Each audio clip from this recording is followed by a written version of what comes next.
যারা আরজি করে place of অকারেন্সকে ভেঙে দিতে পারে, যে ঘটনাকে কেন্দ্র করে পাহাড় থেকে সাগর পর্যন্ত মহিলারা স্বতঃস্ফূর্তভাবে প্রতিবাদ করছেন কোন রাজনৈতিক দলের যেভাবে মধ্যরাত্রে মানুষের ঢল নেমেছে, তো স্বাভাবিকভাবেই একটা মঞ্চ ভেঙে সেটাকে বন্ধ করা যাবে না।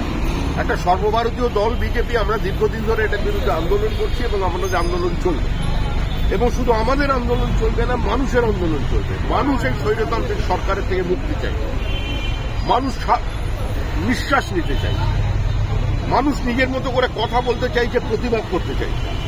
গোটা হসপিটাল ক্যাম্পাসকে একটা বাজার বানিয়ে ফেলেছে, গোটা শিক্ষাক্ষেত্রকে একটা খোলা বাজার। অনার্স পেতে গেলে টাকা দিতে হবে, পাস করতে গেলে, সার্টিফিকেট পেতে গেলে বিভিন্ন সরকারি আধিকারিককে, যারা এখন বিভিন্ন জায়গায় সুপার হয়ে বসে আছেন, তারা টাকা নেবেন।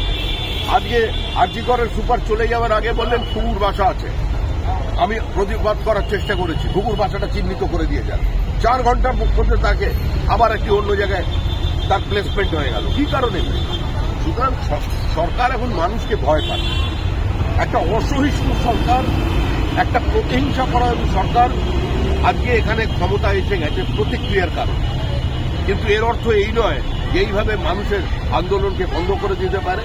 আরে বিরোধী দলনেতা রাজ্যের, তাকে সভা করতে গেলে কোর্টের দ্বারস্থ হতে হয়। সংসদীয় গণতন্ত্রে বিরোধী দলনেতার মর্যাদা আজকে একটা প্রধান মুখ্যমন্ত্রীর পরেই এবং সর্বোপরি আমাদের দলের যিনি সভাপতি সাংসদ আছেন, তিনি আজকে এই সভায় উপস্থিত থাকবেন। তার আগেই পুলিশ প্রতিবাদ হবে, প্রতিবাদ স্বতঃস্ফূর্তভাবে হবে। आप देख रहे हैं न्यूज़ UNI।